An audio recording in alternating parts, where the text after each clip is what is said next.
우리 뭐 커피 한잔 하시겠어요? 커피. 저도 커피 한잔 드셔요. 커피 한잔 같이 하시죠. 뭐. 스님 컵 어디 갔어요? 어머 컵. 이거요? 그냥 저기 종이컵 해주시면 됩니다. 선생님, 그 아까 이제 말씀 중에 의협에는 예. 정견과 정사유가 포함이 안 된다고 그러시면 안 된다고. 의협에 안 된다는 게 아니라 이게 어디에 나와 있을까? 요거 잠깐 설명을 해드리면요.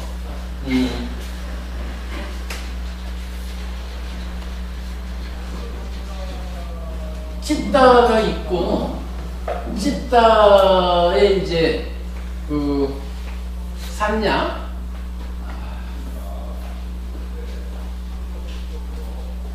요 싼냐가 상나가정에 토대해서 즐기고 환영하고 묶이든, 아니면 무상고부와에 토대해서 즐기지 않고 환영하지 않고 묶여있지 않든, 그래가지고 요 싼냐에 의해서 탐진치가 생기기도 하고 안 생기기도 하고 그러는 거잖아요. 그러면 이제 탐진치가 일어났다 하면은 가래가 되는 거고, 탐진치가 일어나지 않으면 그냥 청정한 찢다죠. 그리고는 이 찢다가 몸과 말과 만호로 행위를 하잖아요. 그러면 요거를 이제 신구의 삼업 이렇게 말을 하잖아요. 신구의 삼업이라고요.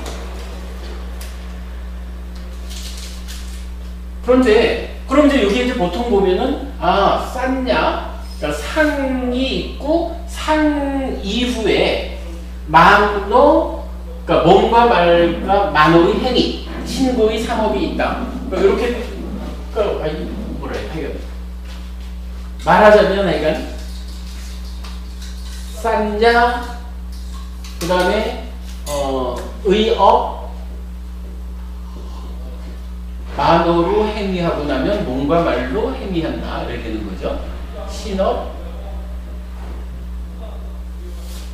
구업 이렇게 되잖아요. 요게 이제 우리가 말하는 일반적인 업의 어떤 체계라고 말을 해야죠. 그리고 요게 이제 신업을 좀 늘려놓으면 살생, 후도, 사음. 구업은 망어, 양설, 악구, 기업 이렇게 되죠. 그 다음에 이제 의업이라는 게 어떻게 됩니까? 간탐 이렇게 말을 하지만 그러니까 탐진치 중에 탐에서, 그러니까 탐과 관련된 마음의 행위 오죠. 그 다음에 진애, 성냄과 관련된 마음의 행위인데, 요 진애는 우리가 꼭 두 가지로 나누어서 본다 그랬죠. 하나는 이제 그러니까 분노, 성내는 마음, 분노 이렇게 표현하고, 하나는 해침 또는 폭력 이렇게 말하는 거란 말이에요. 그러니까 성냄에서 오는 만호의 행위는 진애라고 부르는데, 이렇게 두 가지로 보통 경에서는 꼭 이렇게 나누어서 설명을 하고 있고, 그 다음에 이제 세 번째가 사견이잖아요. 요게 물론 이제 십악업의 측면에서 이런 거죠. 그런데 요런 업의 체계를 놓고 수행자 만디카의 아들의 경이라는 이제 마치마니카의 경전에서 좀 다른 분류를 해요.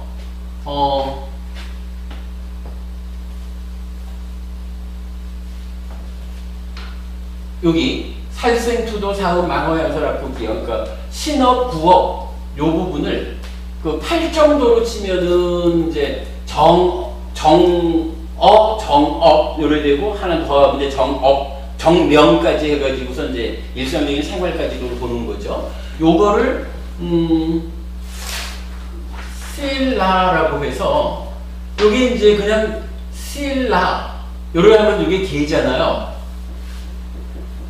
요게 실라 하면 개인데 여기에 요 장음 표시를 해서 실라라고 하는 단어가 나타나는데 요거를 이제 뭐 전재성 박사님 같은 경우는 번역을 습관 이렇게 하셨어요. 근데 뭐 하여간 좀 이 신업, 부업 그리고 생활 이 부분을 말하는 거니까 습관이라는 말도 좀 뭐 애매하고 그래서 우리는 이거를 번역하지 말고 그냥 실라 이렇게 씁시다. 이제 이렇게 얘기를 하는 거죠. 그런가 하면 여기 간탐에서부터 분노, 해침 여기까지 해당하는 세 가지 요 세 가지를 뭐라고 했냐 하면 쌍까빠라고 하거든요. 쌍까빠라고 하는데 요 쌍까빠가 우리 이제 팔정도에서 정견 다음에 그 정사유가 있잖아요. 정견 다음에 나오는 정사유. 이 정사유가 요 정자 뺀 사유라고 번역된 게 쌍까빠라. 요게요. 그리고는 요 밑에 뭐를 말하냐면 쌌냐 상을 말해요. 그러니까 우리가 이제 보통 업에 대한 이야기를 하면 업이라는 것은 쌌냐 즉 상 내적인 과정 쌌냐 이후에 의업이 있고 의업 이후에 몸과 말의 행위 신업 부업이 있다. 요게 이제 업에 대한 일반적인 체계라. 그런데 그 수행자 만디가의 아들의 경 수행자 만디가의 아들에 관한 경인가 모르면 거기서는 요런 방법 말고 다른 방법으로 우리의 그 행위를 구분을 하는데 싼자 이후에 쌍까빠가 있고 쌍까빠 이후에 실라가 있다. 이렇게 구분을 한다는 거예요. 그리고 이제 각각이 싼냐는 그대로 쌌냐고 쌍까빠는 간탐과 분노와 해침 폭력 요 세 가지를 포함해 가지고 쌍까빠 이렇게 얘기를 하고 뭐 실라는 해가 이 위에는 다 이렇게 분류를 했어요. 근데 이제 이렇게 분류를 해서 놓고 보면 지금 이제 해능 스님 질문하신 게 들어가시네요? 예, 어디 가셔요? 네. 준비 잘 하시고요. 네네. 다만 이사를 그럼 가시는 데는 어디 지방이 되면서요? 거기 아니요, 그건 내년 거기고요. 아, 이우진. 그거 그쪽이고요? 네. 알겠습니다. 네. 내일 시간 되면 오시고 네. 아니면 다음 주에 뵙겠습니다. 네, 수고하세요. 안녕히 가세요. 자, 이렇게 놓고 보면 싼냐는 싼냐로 이렇게 이제 일치했고요. 그 다음에 의업 중에 간탐, 진해, 해침, 폭력은 쌍까빠하고 이렇게 하나로 대응을 했단 말이에요. 그리고 나머지는 다 실라로서 대응을 했는데 그 가운데 보면 요 사견이라고 하는 거, 요 사견은 분명히 의업 중에는 포함이 되어 있는데 요거를 업의 체계로 말하지 않고 싼냐, 쌍까빠, 실라 요 측면에서 말할 때는 요 사견 또는 정견 요 사견 부분이 포함되지 않더라라는 걸 아까 제가 말씀드린 거예요. 그러니까 이제 스님 질문하신 게 요거죠. 그러니까 요 제가 아까 말하면서 요 견해가 포함되지 않는 거 요 얘기를 했는데 무슨 의미냐 그 말씀인 거죠. 예, 그게 요겁니다. 이렇게 업에 대한 분류 체계가 두 가지 체계가 있다. 그런데 한쪽 체계에서는 싼냐, 의업, 신업, 부업 해가지고 10업으로 이렇게 표현이 체계를 갖는데 요 다른 체계, 싼냐, 쌍까빠, 실라라는 요 체계에서는 10가지 업 중에 요 다 일치를 하는데 견해라는 하나는 빠져있더라. 그러니까 빠져있는 건 빠져있는 줄 우리가 알아야 되는 거죠. 그리고 이제 요 얘기가 왜 중요했느냐 하면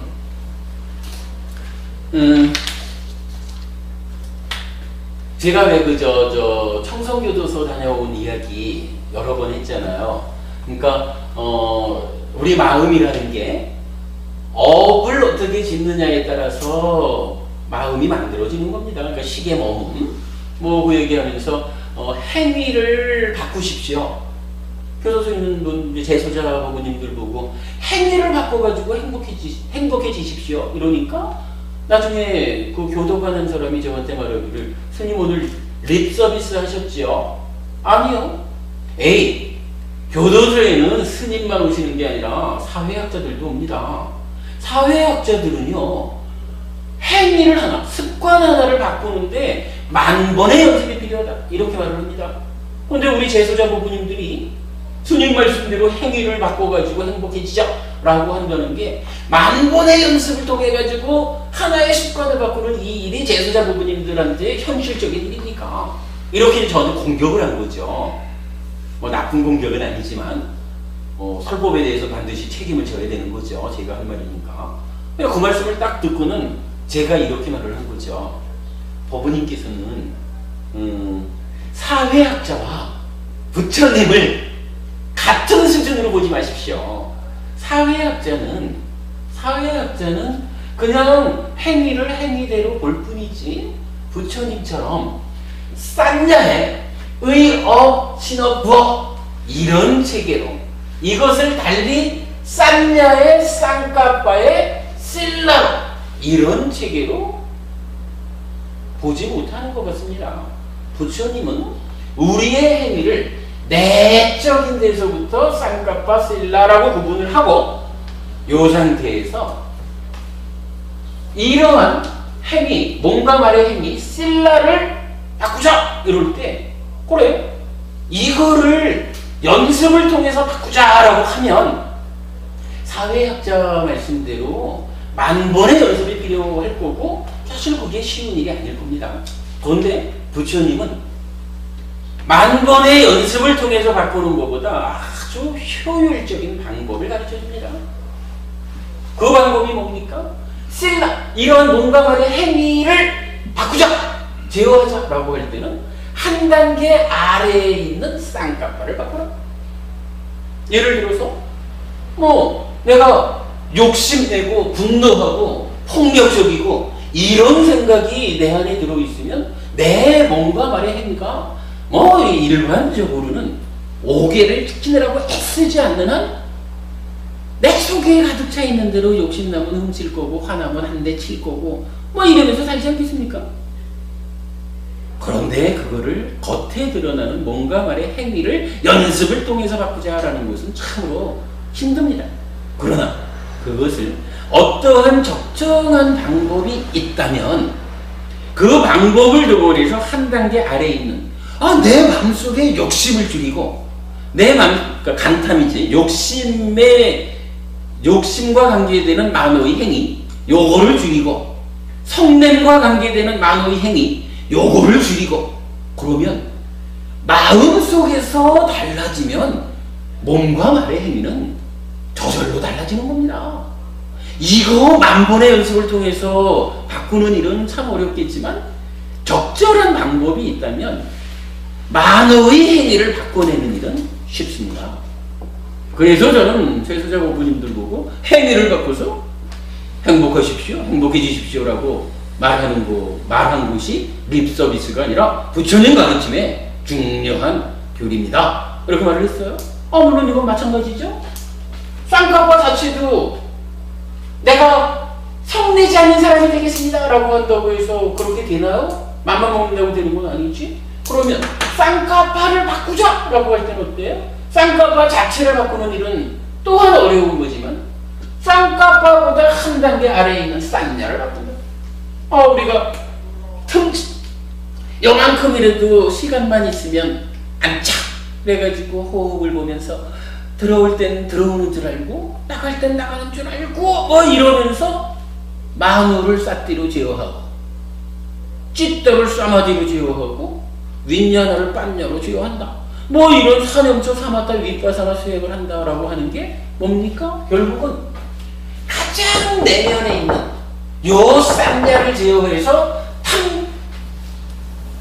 탐진치가 일어나지 않도록 탐진치를 직접 제어해 줌으로써 탐진치가 일어난 이후에 본물 터지듯이 몰려나오는 몸과 말과 만호의 행위를 미연에 미연에 제어하는 것이다.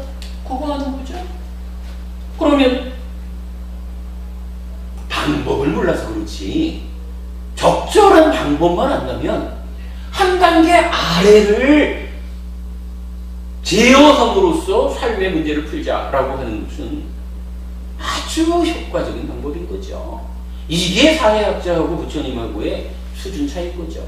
그리고 부처님은 이거를 이렇다라고만 하나요? 그렇지 않잖아요. 이 방법을 직접 가르쳐 주잖아요. 싼내를 바꾸는 방법 뭡니까? 우리 지금 말한 거죠. 사념처, 사마타, 윗바사나. 그러니까 부처님 이게 바로 이것이야말로 부처님 수행의 본질입니다. 부처님 가르침의 핵심입니다. 이렇게 말하는 거잖아요. 그리고 쌍꺼풀을 바꾸자라고 할 때 간탐을 어떻게 제어할 겁니까? 보시합시다. 그렇게 말하는 거고요. 분노를 어떻게 제어할 겁니까? 사랑자자, 우리가 맺다라고 말하는 거. 자애의 마음을 닦읍시다. 이렇게 말하는 거고요. 해침 또는 폭력, 이거는 어떻게 제어합니까? 까루나, 슬플 빗자를 쓰는 거죠. 비심, 측은지심, 까루나를 닦아가지고 폭력의 마음을 제어하는 거죠. 근데 이제 그리고 이제 조금 더 보면 자비가 요런데 요 자비는 그냥 또 되는 건 아니죠. 자비 밑에 함께 기뻐한다라는 무디다 함께 기뻐하는 마음 희가 토대가 돼줘야 네 좋으면 나도 좋으니까 자애의 마음 비측은한 마음을 일으킬 수 있다. 이렇게 되는 거죠. 그리고 요 사견을 제어하는 것으로는 자비시사 사무량심의 사가 사견을 제어하는 거예요. 이래서 자비시사 사무량심이 진해와 사견이라는 만어의 행위 중에 두 가지를 제어하는 수행법으로 제시가 되어 있다. 그리고 만어의 행위 중에 간탐, 욕심 부리는 행위는 보시가 제어하는 수행법으로 제시되어 있고, 그 다음에 몸과 말의 행위, 이 전체는 실라라고 되어 있지만 우리가 하여간 제가 제자들의 주어진 몫으로 5개를 지키는 것으로 제어한다. 그러면 이 말이 좀 전에 드렸던 그 말씀이 되죠. 그 성숙의 측면에서 볼 때 찌따를 중심에 두고 탐진치를 직접 제어하는 요 싼약을 제어해서 탐진치를 일어나지 못하게 직접 들어가는 수행이 뭡니까? 찌따를 향해서 나아가는 수행. 사념처, 사마타, 윗바사나 그렇게 된 거고, 요 부분이 완전히 제어는 안 돼서 탐진치에 오염은 되었다 해도 오염된 찌따에 의해서 오염된 몸과 말과 만호의 행위가 이렇게 일어난다 해도 어떻게 해요? 여기에 방향에서 5개로서 몸과 말의 행위를 제어하고 만호의 행위를 나눠가지고 보시로서 간탐을 제어하고 진해의 두 가지와 견해라는 것은 자비시사 사무량심으로 제어하고, 그러니까 요 얘기는 뭐예요? 찌따의 탐진치는 이론은 나 있지만 이것이 직접적으로 대상한테 행위로 전달되지 않도록 역의 방향으로 접근하는 수행법. 그러니까 수행법은 찌따를 중심해서 순방향으로 접근하는 사념처, 사마타, 윗바사나, 역방향으로 접근하는 5개 보시죠. 5개 보시, 자비시사, 사무량심. 요걸로써 우리의 삶을 보는 부처님의 견해, 그 삶의 문제를 해결하기 위한 수행의 부처님이 제시해주는 수행이 전체적으로 드러나는 거죠. 사실은 간단한 그림 하나로. 그리고 여기에서 이제 우리가 지난번에 기본기 공부하면서 중요한 이야기를 하나 있잖아요. 부처님 전생 이야기. 여러분이 그거 아시죠? 부처님 전생이 뭐 이리저리 뭐 사슴으로 태어나서 콕 이런 게 아니라 그랬잖아요. 우리 교재에서 니까야에 나타나는 전생 이야기를 가지고 정리했을 때 부처님은 전생에는 깨달음이 완전하지 못해서 어떻게 했나요? 자비희사 사무량심을 잡아가지고 많은 대중을 범천의 세계로 인도했다. 이렇게 나오잖아요. 범천의 세계가 색계 무색계란 말이죠. 색계 무색계의 세상으로 자비희사, 즉 만의 행위 중에 진해와 사견에 해당하는 근데 이걸 낳는다는 것은 그 위에 보시와 오기는 당연히 이건 선행이 되는 거겠죠.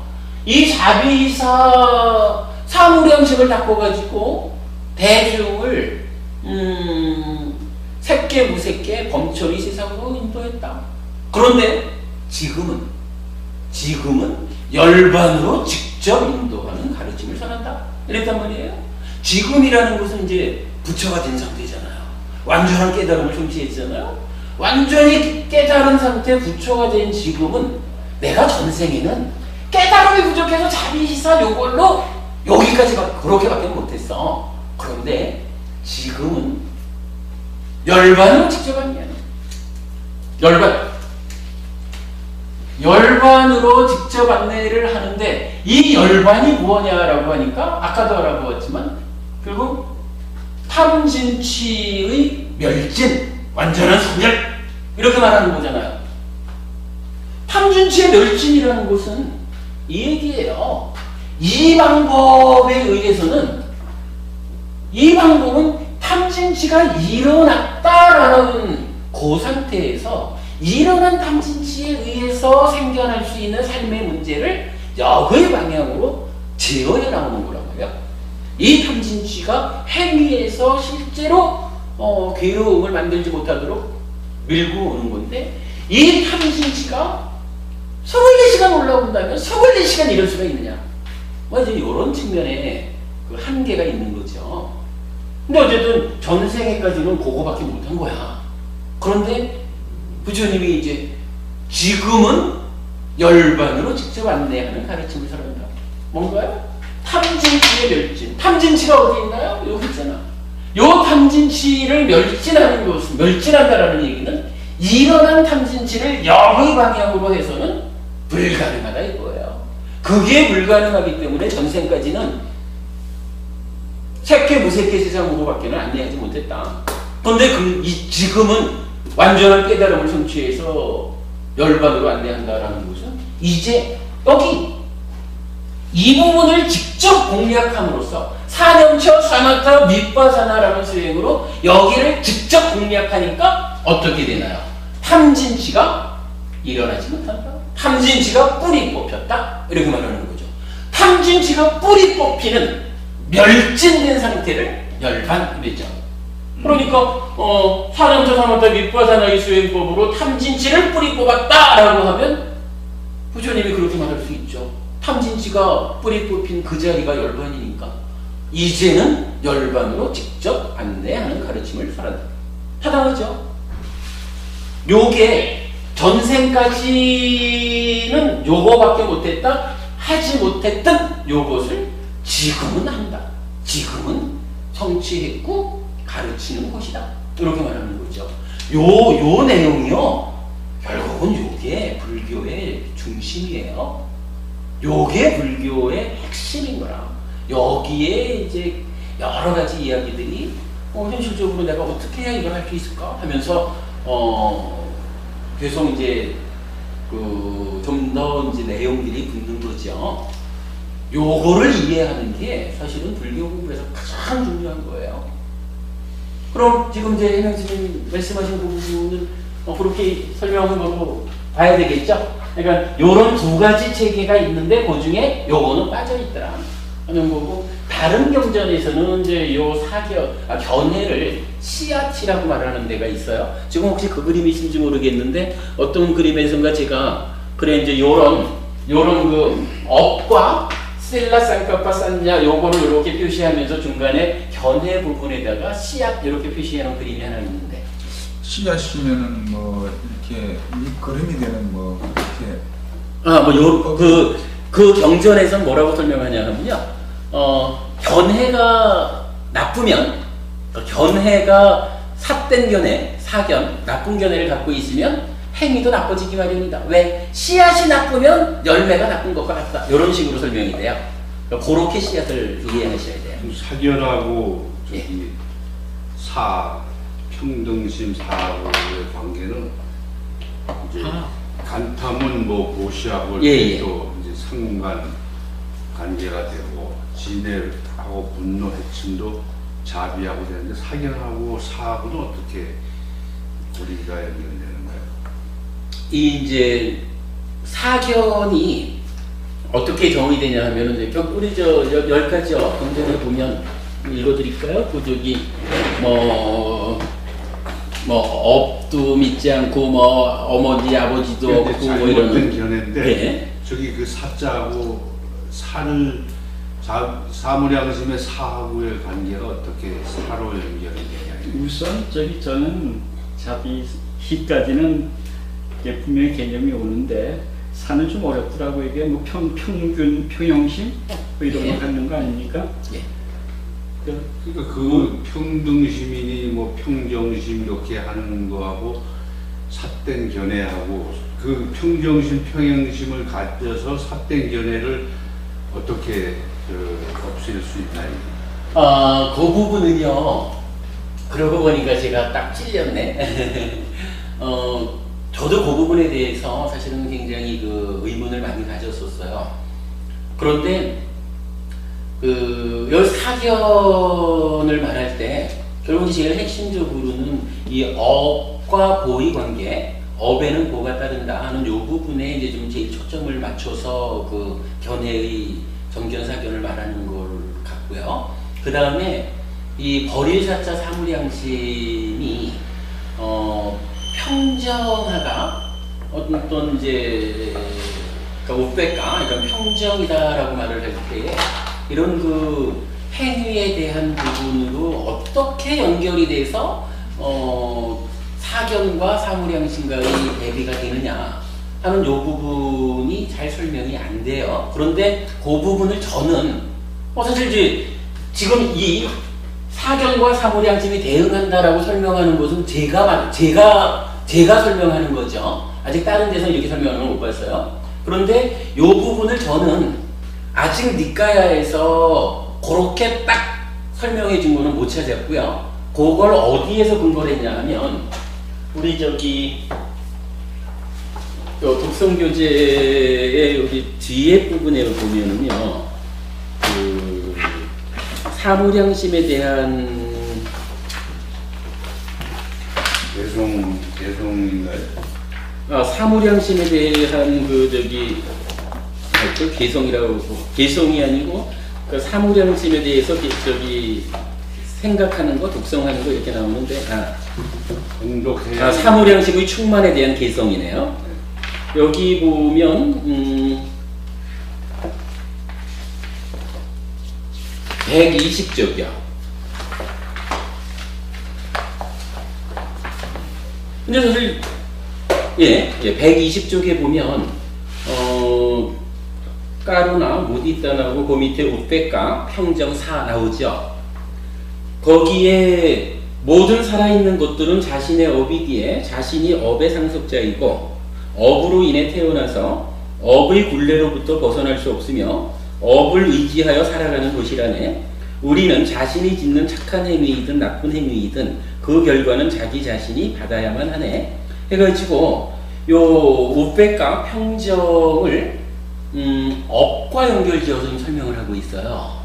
그런데 문제는 요게 니까야에서 우백가를 이렇게 업과 연결해서 설명하는 건 제가 아직 못 봤어요. 요거는 어디에 나타나는 거냐 하면 그러니까 테라와다 교단이 이어져 오는 가운데 안에서 어떤 정리된 개성인 거죠. 그러니까 사실 저는 지금 제가 주석서에 의지하지 않는 니까야로 풀고자 하는 데에서 현재까지는 니까야로 풀지 못하고 요거는 주석보다는 뭐 개성이라는 게 어떻게 이해해야 될지 모르지만 테라와다 교단에 소속된 제 입장에서 아직 제가 100% 풀어내지 못한 부분을 우리 교단의 전통에 의지해서 해석을 한 거예요. 이 부분은 만약 앞으로도 제가 계속 니까야에서 더 확인하기 위해서 노력을 하겠지만 현재 상태로는 니까야에서 확인되지는 않았습니다. 다만 테라와다 교단에서 정리해서 이렇게 이제 사물양심의 충만에 대한 개성해가지고 요게 뭐 이제 그 예불 시간에 우리가 읽는 그런 개성이거든요. 그래서 우리 교단의 전통에 도움을 받아서 이 부분은 그러니까 사견이 사무량심의 버릴 사자, 우빼까 무량심하고 대응하는구나, 이렇게 이해를 하고 적용한 거예요. 근데 이제 이 부분이 요게 빠지면 자비희사 사무량심이라는 개념이 여기에 연결되는 부분이 사실은 설명이 안 되죠. 토대가 없어지니까. 그래서 저도 그것 때문에 고민을 많이 한 건데 결국은 우리 교단의 지원을 제가 받았다, 이렇게 이제 설명할 수밖에 없고요. 여기서 보더라도 제가 아까 말씀을 했던 예. 사는 그 개념이 잘 안 들어온다는 예, 얘기거든요. 예. 자비사는 어떤 마음이, 그래서 어떤 행동을 해야 되는가를 구체적으로 알게 되는데, 사는 여기서 볼 적에도 이거 그냥 포괄적으로 나쁜 행위든 사실 나쁜 행위든 좋은 행위든 자기 업이다, 자기 받아야 한다. 뭐 어떻게 하라는 건지 그게 잘 그거를 그 부분은 이제 이렇게 제가 설명을 드렸어요. 일단 맺다라고 하는 것은 뭐 기본적으로 이제 개념이 남을 기쁘게 해주자 하는 게 이제 맺다죠. 자고 남의 아픔을 덜어주자, 남의 고통을 덜어주자라고 하는 게 이제 따로나 비지 않습니까? 그러면 요 자와 비라는 거, 이건 우리가 어떤 대상을 만나든지 그 대상에 대해서 기쁨을 주는 사람이 되겠다. 우리가 보통 말하기를 내가 행복하기를, 가족이 행복하기를, 이렇게 하여간 다른 존재들의 행복, 기쁨을 위한 그러한 마음을 채우는 거죠. 그리고 이제 비라는 것은 하여간 다른 사람이 고통받지 않기를 이제 이렇게 하는 거고, 고통을 덜어주기 위한 건데, 요런 것이 만약에 내 신성이 참 사촌이 땅을 사면 배가 아파, 내가 사촌이 땅을 사면 배가 아픈 요런 마음을 가진 사람이라면 어떻게 내가 다른 사람이 땅을 사는 곳을 다른 사람이 그러니까 좋은 일이 생기기를 바랄 수가 있느냐? 그러니까 이 표현이 그렇네. 그러니까 사촌이 땅을 사면 배 아픈 사람이 어떻게 그래 참 훌륭하다 사촌아 땅 사라 하고 너 땅 사는데 필요하면 내가 돈 좀 줄까? 이래 못한다는 거죠. 사촌이 땅 사면 배 아픈 사람이 그 좀 힘든 일이 있을 때 막 쫓아가서 거들어주는 일을 못해요. 그러니까 요 무디다, 함께 기뻐한다. 야, 네가 땅을 샀니? 정말 잘 됐구나. 네가 좋으니까 나도 이렇게 좋아. 요런 함께 기뻐하는 마음이 내 안에 있어야 요 마음에 토대해가지고 자의 마음과 비의 마음이 발휘될 수 있다, 이런 면이죠. 그러니까 거기까지는 사실 우리가 쉽게 이해하는 거죠. 그런데 이제 그 다음에 이 버림사자라는 부분을 우리가 어떻게 이해하는 거냐 하면 내가 일단 너와 함께 기뻐할 수 있는 마음이어야 하는데, 만약에 말입니다, 제가 이래 있는데 누가 톡 찔러요. 톡 찔러면 왜? 이렇게 하는 사람 같으면 누가 어떤 상태로든 우리가 그 관계를 맺는다, 서로 간에 업을 짓는 거잖아요.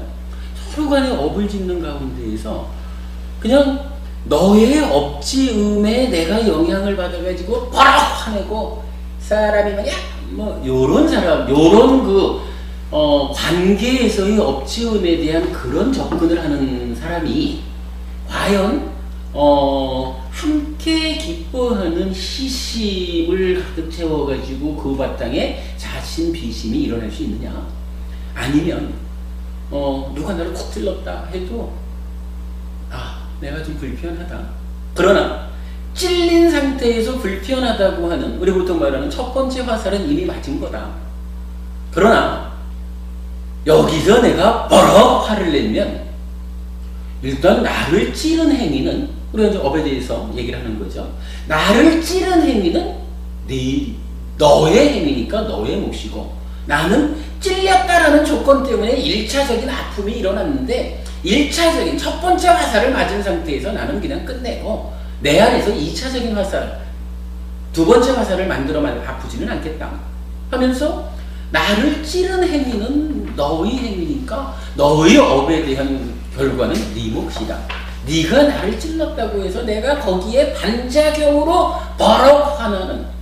근데 어쨌든 아무리 상대방이 나를 찔렀다 그래도 내가 화를 내면 화내는 요거는 나의 행위잖아요. 나의 행위에 대해서는 원인은 너였다 해도 어쨌든 내 행위에 대한 과거는 내 몫이거든. 그렇다면 나를 쿡 찔렀을 때 찔렸구나. 너의 행위는 너의 몫이지 내가 이제 너의 행위를 조건으로 해서 나의 잘못된 행위를 만들지 않겠다. 이것은 나의 행위는 내 책임이기 때문이다. 요렇게 보는 사람은 콕 찔렸을 때 1차적인 아픔 상태에서 2차적인 아픔을 만들지 않고 요런 사람, 남의 행위에 영향받아서 내가 흔들리지 않을 때 요런 사람이 함께 기뻐하는 마음을 일으킬 수 있다. 이렇게 말하는 거. 그러면 요때에 이렇게 그 업에 대한 내 업의 과거는 네 거고 내 업의 과거는 내 거고 하는 것이 금방 업으로 정의되는 내용하고 합당하죠. 요렇게 내 자신을 업에 대한 확실한 견해를 가지고 관계에서 아까 이제 사무량식 이런 건 다 관계의 성숙 이렇게 말했잖아요. 요거는 이제 내적인 성숙이지만 요런 관계라는 그 관계 속에서 행위라는 부분이 이렇게 그 남의 행위에 의해서 내가 흔들리지 않고 평정 상태를 유지할 수 있을 때 그 위에서 함께 기뻐하는 마음과 그걸 토대로 자신 비심이 채워지고 행사된다. 이렇게 저는 이해를 하고 설명을 합니다. 근데 그렇게 이제 설명은 가능한데 설명은 되지만 하여간 지금까지도 제가 사실 확인 안 된 거는 대원 부부님 지적하신 그대로예요. 이 부분을 니까야에서는 아직 못 찾았어요. 여기 보면 이제 자비 히 히까지는 여기 그대로 번역된 거를 토대로 해서 볼 때 그냥 까르나를 봐도 모든 살아있는 것들이 모든 고통으로부터 자유롭게 되기를 이렇게만 표현이 됐다면 사에서는 우백가에서는 모든 살아있는 것들이 증오로부터 벗어나서 행복하게 살아가기를 조금 더 적극적인 어떤 그 마음을 낸 게 아닌가 이렇게 싶어요. 여기 그 밑에들 봐도 내가 행한 공덕의 결과를 누구든지 함께 누리게 되기를. 그러니까 여기 이제 묻디다는 살아있는 것들이 그들이 성취한 행복으로부터 벗어나지 않기를 이렇게. 이거요. 이렇게 보셔야 됩니다.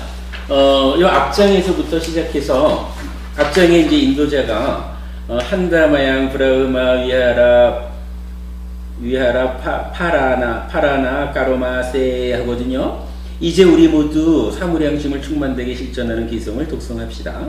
그리고 나면 일단 함께 뭘 하냐 하면 내가 행복하기를, 고통으로부터 자유롭기를, 증오로부터 자유롭기를, 위험으로부터 자유롭기를, 번민으로부터 자유롭기를, 스스로를 보호하여 행복을 누리기를 하고, 그 다음에 요건 자기 아니 잠깐만 들어보세요. 그리고 나면 우리가 이제 이만큼을 좀 떼어두고 떼어두고 바로 다음 페이지에 지금 이제 보부님 읽으신 모든 살아있는 것들이 항상 증오로부터 벗어나 행복하게 살아가기를 여기로 연결이 되는 거예요. 그러니까 이 전체적인 자비이사 사무량심 전체에 대한 개성이. 그런데 그 중간에 이제 자비시사 각각에 대해서 한마디씩 하는 게 뭐냐 하면 그러니까 메타, 자에 대해서는 모든 살아있는 것들이 행복하기를, 모든 살아있는 것들이 증오로부터 자유롭기를 해서 다섯 개가 해서 맨 마지막에 모든 살아있는 것들이 스스로를 보호하여 행복을 누리기를. 요게 이제 메타에 대해서, 메타 한 가지에 대해서 이제 그 뭐라 그래야 돼, 이건 메타를 대상으로 5개를 말하고, 그 다음에 까루나를 대상으로 모든 살아있는 것들이 모든 고통으로부터 자유롭게 되기를 한 가지로 딱 말했고, 무디따에 대해서 모든 살아있는 것들이 그들이 성취한 행복으로부터 벗어나지 않기를 해서 한 가지로 말한 거예요. 그리고 우백가에 대해서는 이제 방금 읽은 모든 살아있는 것들은 자신의 업이기에 해서 그 결과는 자기 자신이 받아야만 하네. 그러니까 우백가에 해당하는 얘기는 요 한 단락이라. 그리고 방금 법원님 읽으신 그 부분은 이제 이 개성 전체의 내용이죠. 앞에 600가에 해당되는 건 요거만이에요. 그렇죠. 그렇게 이해를 하셔야 되는 겁니다. 그럼 우백가에서는 어떻게 하기를 는 얘기는 없네요. 지금. 아니죠. 받아야만. 그 우백가는 그러니까 이 자체가 그걸 말하는 거라. 그러니까 업에 대해서 업이라는 것은 이렇다라고 하는 아주 분명한 알을 가져야 된다 이거예요. 업이라는 것이 결국 이제 그런 얘기죠. 이제 우리가 지금 이렇게 해서 찢다가 원인이 돼서 뭔가 말과 만으로 행위한다라고 하지만 결국 최종적으로 가면 탐진치를 제로로 만드는 해탈하고 무경지에 가면은 그야말로 찢다라고 할 존재라는 개념이 없는 거잖아요. 그냥 뭔가 말과 만으로 행위만 남는 거라. 그러니까 그 행위라고 하는 것에, 그러니까 행위야말로 나의 삶이고 행위가 나라는 존재고 이렇게 보는 거죠. 그러니까 이 행위란 이런 것이다. 행위를 하면 들어가셔요. 내일 뵙겠습니다. 그래서 행위라는 것이 결국 내 거고 내가 이렇고 하기 때문에 결과는 내가 받아야 된다라는 요 업에 대한 확실한 알을 가져야 된다. 요걸로 그러니까 요게 이제 그 우백가에 대한 답인 거죠. 그러니까 업에 대해서 확실히 하는 거, 요것이야말로 사무량심. 지금 이제 법원님 말씀 어떻게 하라는 거냐? 업에 대한 확실한 알을 가져라. 확실하게 업을 이해해라. 이렇게 되는 거. 그 이제 아비달마의 예. 89가지 마음에 대해서 보면은 불선업에 대해서 사견이 많이 들어가요. 그리고 선업 마음에 대해서 이 우페카 사자가 많이 들어가거든요. 그래서 사견하고 우페카 사가 어떻게 보면 대립되는 그런 경우도 있겠지만, 근데 여기서 조금 우리가 볼 거는 사견의 반대는 정견인데, 사견을 정견으로서 제어를 안 하고 살아서 제어를 한다는 거. 아니죠. 동일한 말이죠. 사견은 당연히 사견의 반대는 정견이죠. 근데 이 정견이라는 게 뭐냐 하면, 사견은 그러니까 업을 중심으로 해서 업에 대해서 바르게 보지 못하는 거. 그러면 정견이란 뭐냐 하면 업에 대해서 바르게 보는 거. 근데 지금 여기 사로 대응되는 것은 사가 업에 대해서 바르게 보는 거. 이렇게 말하는 거잖아요. 그러니까 업에 대해서 바르게 본다, 요 사무량심이다 하는 자체가 정견이 되는 거죠. 사, 이꼴 정견이다? 그렇죠. 그러면 그렇게 본다면 그게 사견을 제어하는 게 정견이니까 니꼬로 사면은, 아니 그 말을 조금 달리 할 수 있는 게 사견과 대응하는 것이 정견이다. 그러면 사견을 어떤 방법으로 정견으로 바꿀 것이냐? 그러니까 방금 스님이 사견을 제어하는 게 정견이다 이렇게 하는 거하고는 조금 다르죠. 사견에 어떤 것인가 가해져 가지고 이 가해진 것의 결과로 사견이 정견으로 바뀌는 거죠. 그럼 여기서 이제 그 우백가라고 하는 것은 사견을 정견으로 바꾸는 그 중간에 있는 행위, 요 개념이 되는 거죠. 그럼 정견하고 뭐 영가 따고는 포함을 하거나 뭐 그렇게 될 수 있겠네요. 예, 뭐 이제 그렇게 이해를 하실 수 있을 것 같아요. 예. 굉장히 어려운 이 부분은 사실은 제가 오늘 고백을 하는 거지만 아직 니카야에서 뭐 특히 그 뭐 라훌라에 대한 교계 의견인가? 그러니까 부처님이 라훌라 존자 아들이잖아요, 어쨌든 아들 라훌라 존자를 직접 가르치는 뭐 이런 경우에서도 보면 자심을 키워라. 그러면 그 분노 속에 제어된다, 없어진다, 뭐 이런 부분들이 직접 나와요. 그런데 직접 나오는데 요 우백가로 사견을 직접 제어한다라는 이런 표현은 사실은 제가 아직 발견을 못했어요. 그래서 이제 이 부분을 제가 엄청 고민을 한 게 결국은 뭐 우리 교단에서 이런 개성을 통해 가지고 그 우백가를 이해하는 바가 이 부분을 말하고 있구나라고 제가 이제 이해하게 된 거죠. 그래서 이제 니카야를 근거로 하지 못하고 우리 교단에서 내려오는 이 개성을 근거로 했다라고 제가 이건 밝히는 거죠. 우백가는 어떻게 보면은 중도 어떤 이렇게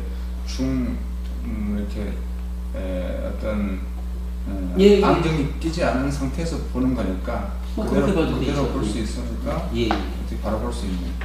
근데 이제 거기에 이제 약간 요런 측면은 있는 거죠. 지금 스님 말씀대로 그 중과 같은 개념으로 볼 수 있는데 이런 그림에서 보자면 발생한 중을 그죠? 발생한 중을 제어하는 측면에서는 우백가가 그 표현대로 적용이 될 텐데 발생한 중 말고 중이 발생하지 못하도록 작용하는 거는 이쪽에 있는 사념처 사마타 이파사나 이런 차이가 좀 있겠죠.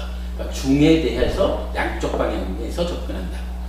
그럼 이 사라는 것은 우리가 선정에서도 제4선정에 사가 들어가잖아요. 예.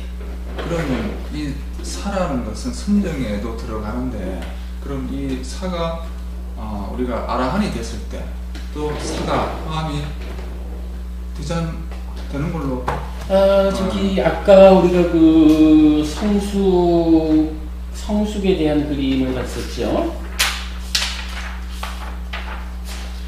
이거 잘 띄워놨네. 성숙의 측면에서 살펴보는데, 그러니까 저기 332쪽이요.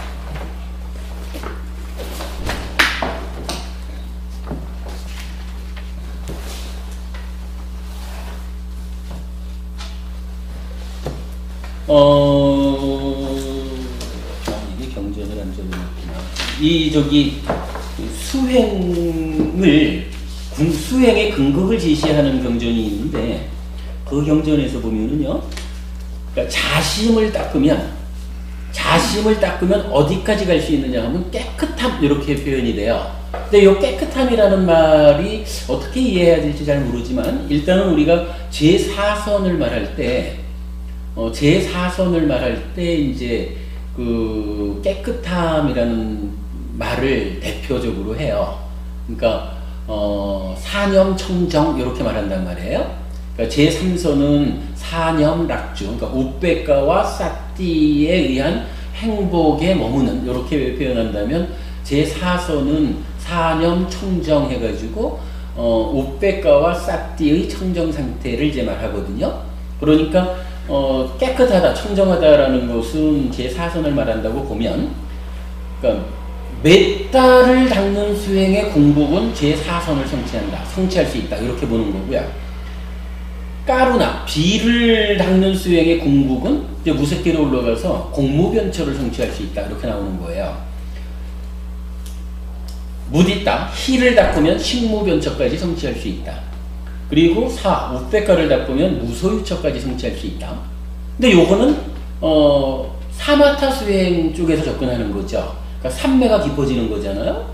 근데 이제 스님 말씀하신 그 아라한이 되면 요 얘기는 뭐 초선에서부터 상수멸까지 9단계에서 윗바사나해서 아라한이 될 수 있는 거니까, 요거는 또 요런 그 자비희사를 닦아서 올라가는 그 궁극점 요런 개념하고는 다르거든요. 그러니까 아라한은 초선에서도 아라한이 될 수 있는 거야. 그러면 뭐 그 아라한의 상태를 땅요 자비 희사하고 묶어가지고 단답형으로 말하기는 좀 어려울 것 같아요. 어떤 게 아래 단계에서부터 어떻게 올라가죠? 공무변처, 식무변처. 공무변처, 식무변처, 무소유처, 그 다음에 비상비비상처. 사무변처는 지금 사무변처라는 건 없죠. 사무변 그 깨끗함에 그건 제4선. 제4선. 그러니까 이제 세 개가 가만히 있어봐. 요게 몇 페이지가 있을까? 잠깐만요. 제가 하나 그림을 보여드릴게요.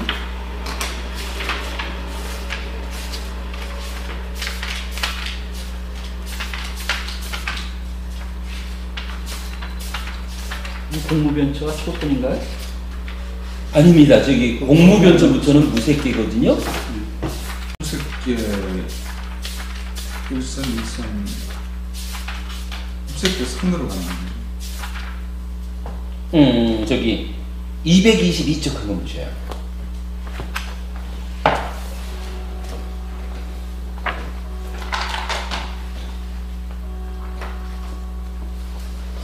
(222쪽) 보면은 탐진치를 매개로 한 상과 식의 머문, 뭐 이 상관관계 했는데, 그 그림의 제일 오른쪽에 보면은, 욕계 해가지고 지옥, 축생, 악의, 인간, 천상. 그래서 욕계의 천상까지가 나온 거고요. 그 다음에, 색계 해가지고 초선, 제2선, 제3선, 제4선. 요게 이제 색계 세상인 거라. 그리고 무색계는 공무변처, 식무변처, 무소유처, 비상비비상처. 이렇게 정리되어 있거든요. 그렇게 이제 요게 이제 불교에서 말하는 세계관인 거죠. 그러니까 자비사가 4선부터 이렇게 차례로 올라가네요. 그렇죠. 예, 예. 공무변처, 식무변처. 그렇죠. 그렇게 이제 올라간 거죠. 그러니까 이제 우리가 표현도 결국 우백가를 토대로 하고 그 위에서 무디따가 토대가 되고, 그러니까 이제 사가 토대가 되고, 사를 바탕에서 시가 있고, 시를 바탕으로 자와디가 있다. 이렇게 이제 아까도 설명을 드렸잖아요. 그렇게 이제 하나씩 깊어지면서 올라가는 거죠. 앞으로 시도 없으면서 자비는 더 없을 것 같거든요. 시가 또 밑바탕이 돼야 되는 거 아닌가요? 아니, 그러니까 시가 밑바탕이 돼서 자비가 있는 거고, 근데 시보다도 더 밑에 결국은 업에 대한 남의 어떤 관계에서 다른 사람의 행위에 내가 흔들리지 않는, 어차피 뭐 네 업은 네 거고 내 업은 내 거야, 뭐 이런 업에 대한 확실함을 가지고 다른 사람의 업에 흔들리지 않을 수 있는 요런 우백가가 바탕이 돼야 거기에서 함께 기뻐한다라는 요 시가 존재할 수 있다, 이렇게 보는 거거든요. 그러니까 시보다 사가 더 높은 경지, 이렇게 보는 거지. 바탕이 돼야 되면 더 아래가 아닌가요? 그렇지 않은 거죠. 세밀해지고요. 거꾸로 보는 거죠. 그거는 예. 그러니까 더 높은 경지, 더 높은 경지로 보는 거예요. 그리고 금방 여기서도 봤는데, 요거 다시 339페이지 보면 좀 더 자세히 나와 있어요. 근데 자비사에 대한 설명만으로 볼 적에, 시라는 것은 남의 기쁨을 같이 기뻐할 수 있는 그런 마음, 배아파하지 않는 그런 마음은 오히려 자비가 보다 더 아래 단계처럼 보인단 말이에요.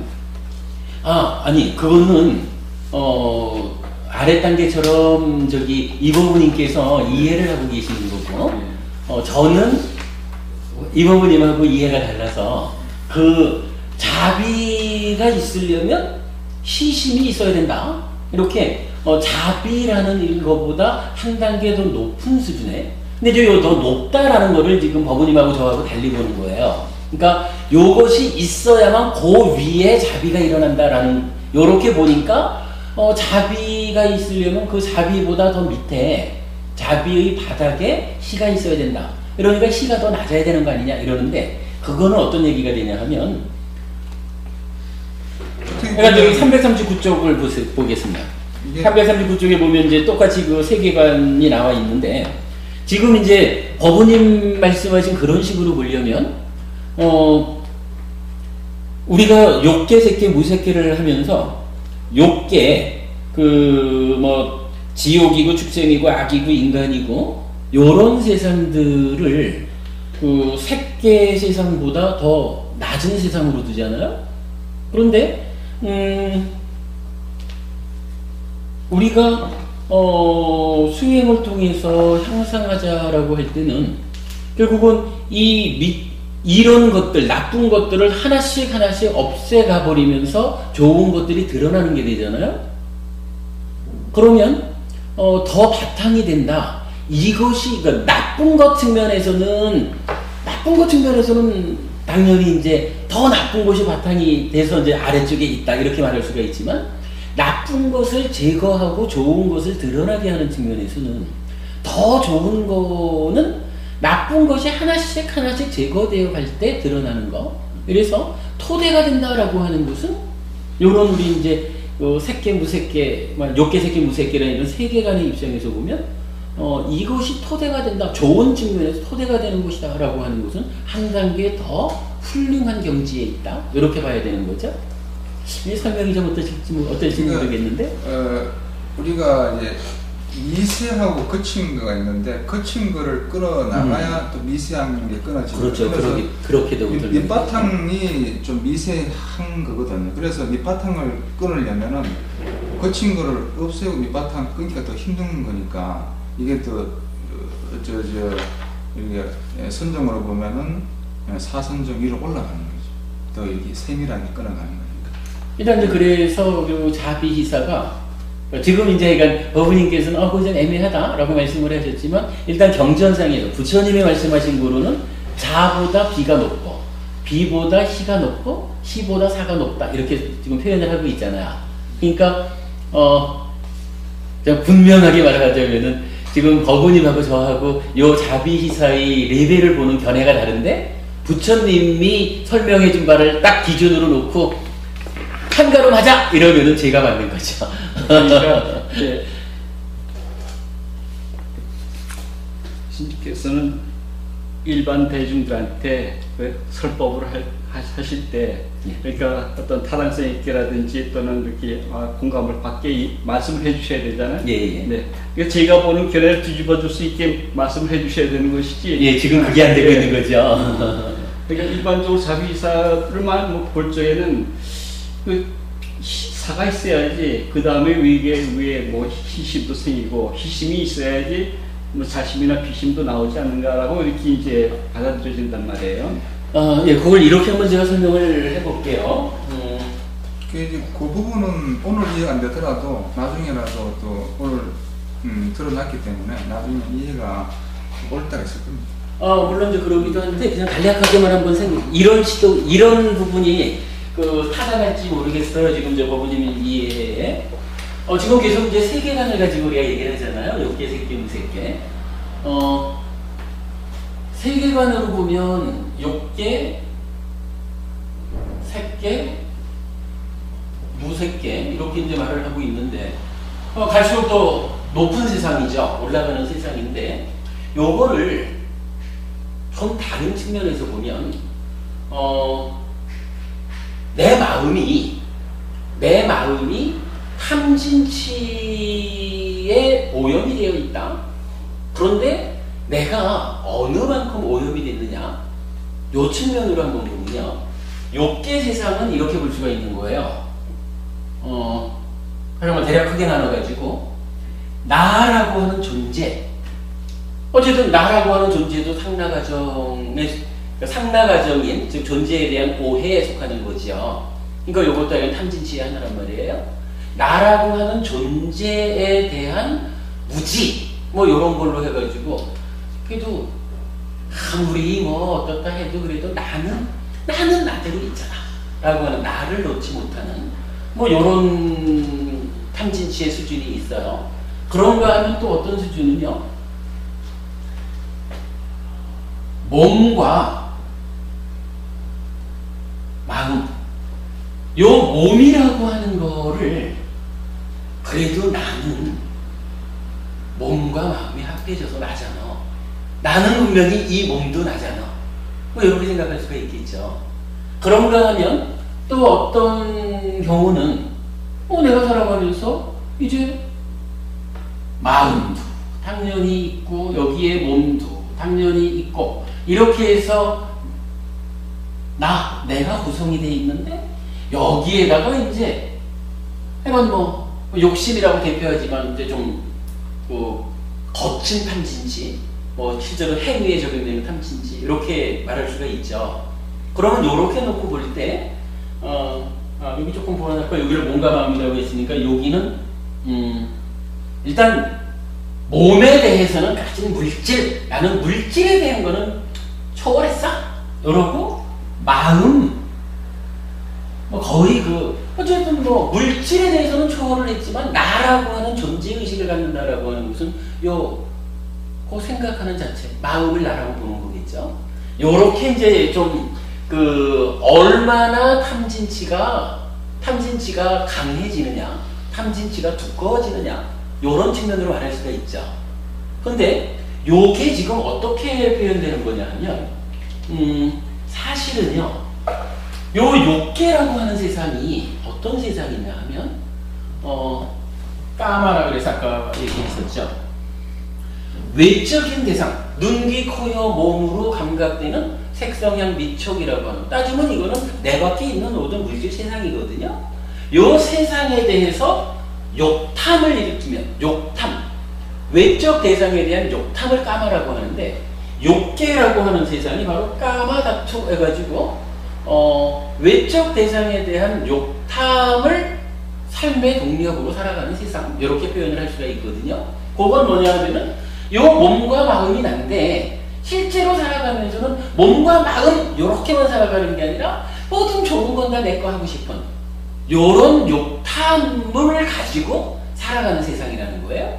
그래서 마음도 난 줄 알고 몸과 마음에 대해서 난 줄 알고 그 위에 욕탐이라는 요것까지가 쌓여있는 요런 삶, 요런 세상을 욕계 또는 뭐 욕계 중생 이렇게 말하는 거거든요.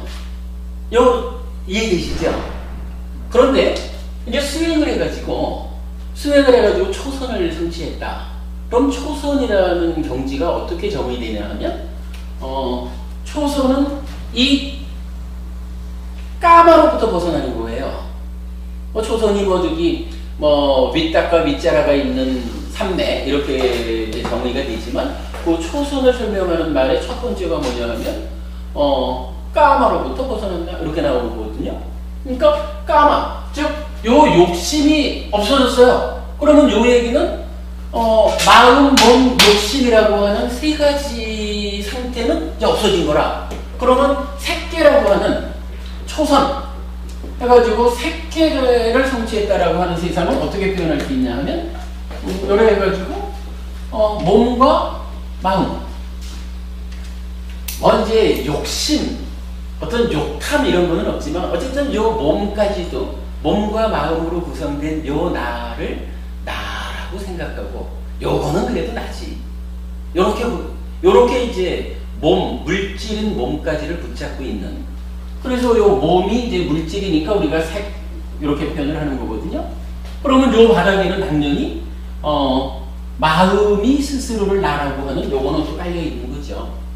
그럼 이제 이렇게 마음만으로 그러니까 물질을 초월한, 즉 몸에 대해서도 이제 뭐 더 이상 매이지 않는, 몸에 대해서도 매이지 않는 그런 상태, 마음만을 그래도 나라는 존재의식, 이 중생으로서의 그 존재 자체를 소멸하지 못한, 그러니까 물질은 좀 아니라 해도 마음 요거에 대해서는 그래도 나라고 붙잡고 있는 뭐 이런 상태가 안에 있을 테고, 그 위에 어쨌든 그래도 이 몸도 나지 하는 물질인 몸에 대해서 초월하지 못하고 붙잡고 있는 그런 마음 상태, 그러니까 요 때를 색계라고 부른단 말이에요. 그러니까 초선을 성취해서 제4선까지라는 게 초선에서 제4선까지가 이 까마, 욕심, 요거를 없애버려서 그러니까 요만큼을 제거해버린 게 새끼 이렇게 되는 거란 말이에요. 그리고 나면 이제 또 이제 수행을 해가지고 이제 물질이라고 하는 데에서도 이제 더 이상 묶이지 않게 됐어요. 우리가 공무변초를 얘기할 때 그러거든요. 물질에 대한 쌍냐를 초월하고 이래 되거든요. 물질에 대해서 그러니까 몸에 대해서 이건 나라고 막 붙잡고 있는 어떤 그 내적인 거, 뭐 상나가정인 거, 그거를 초월했다 이거예요. 몸을 초월해버린 거예요. 이게 초월돼 버리면 이제 색이 이제 더 이상 색에 대해서 색을 붙잡고 살지 않는, 물질을, 몸을 붙잡고 살지 않는 그런 상태를 무색계 이렇게 말하는 거거든요. 그러면 이 상태는 약간 물질은 초월했어, 몸은 초월했지만 아직까지 나의 존재 자체를 버리지 못한, 존재를 소멸하고 해탈한, 요 해탈로 나아가지 못한 요 상태란 말이에요. 약간 마음은 나라고 붙잡고 있는 거야. 그래서 요 상태를 무색계라고 하거든요. 그러면 요렇게 놓고 볼 때 지금 아까 이제 자비희사에서 토대가 된다라고 말하는 거를요. 토대가 된다고 말하는 것을 이렇게 볼 때는 지금 이제 법부님 그 말씀하신 식으로 보면 욕계를 토대로 색계가 있고 요렇게 말해야 되는 거라. 자, 아까 분명히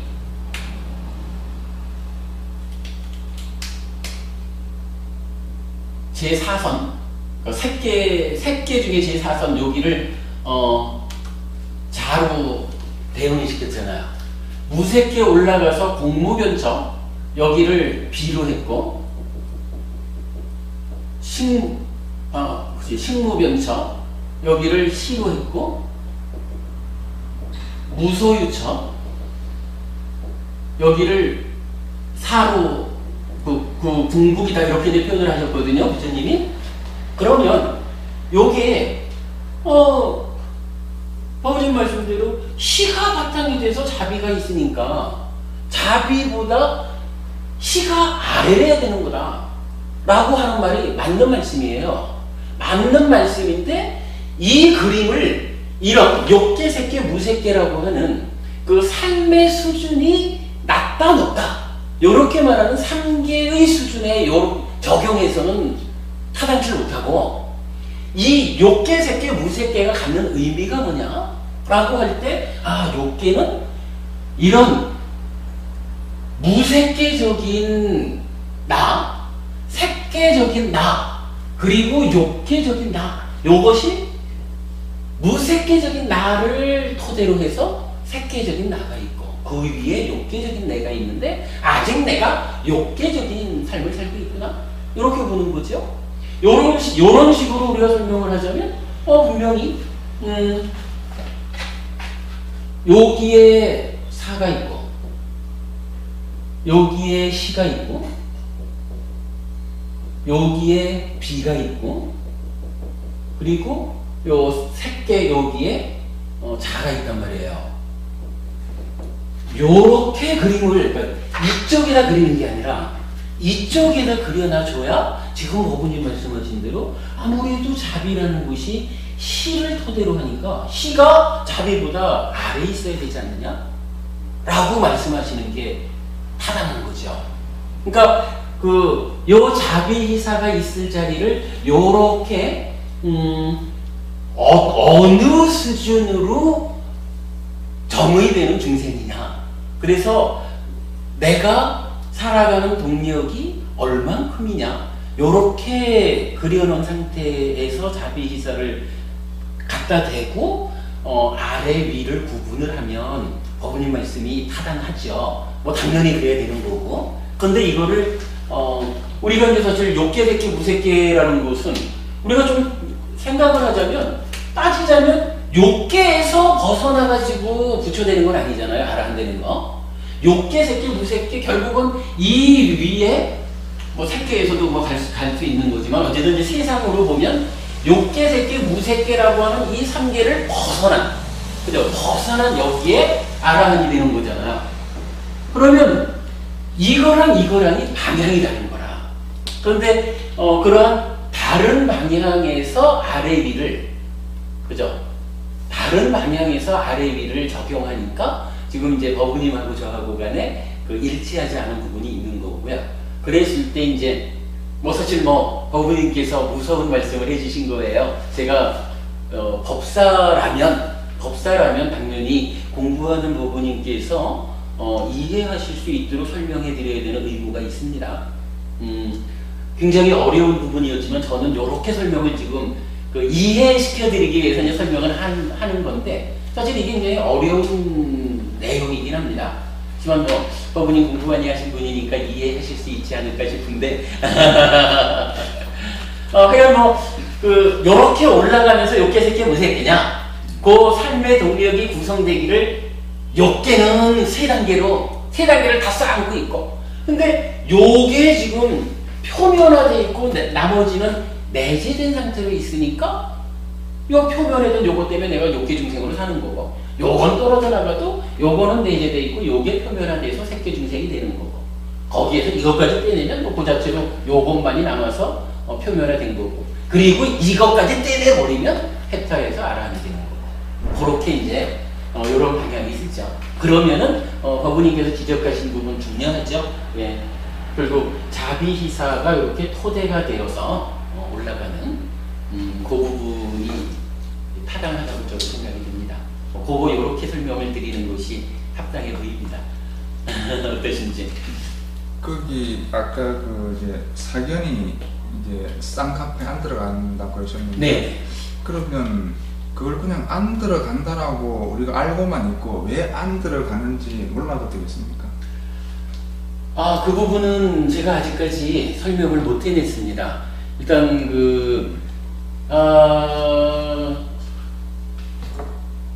이게 이제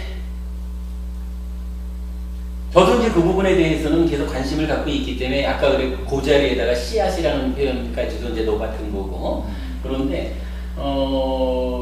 요 싼냐가 견해까지를 어떻게 연결된다고 보아야 할까 하는 부분에서 이제 설명돼야 될 것 같은데, 아직까지 제가 그 부분은 설명을 왜 요런 실라 쌍카파 싼냐라는 체계에서는 요 사견이라는 부분을 포함하지 않았을까? 요 부분 아직 제가 설명해내지 못했거든요. 요건 뭐 제가 더 공부한 다음에. 그러면 그 쌍카파에는 정견도 빠진다고 봐야 돼. 그러니까 견해 자체가 안 들어가고요. 그러니까 쌍카파가 보면은 우리 저기 8정도의 정사유, 그러니까 일단 새 교재로 보면 몇 페이지가 되려나?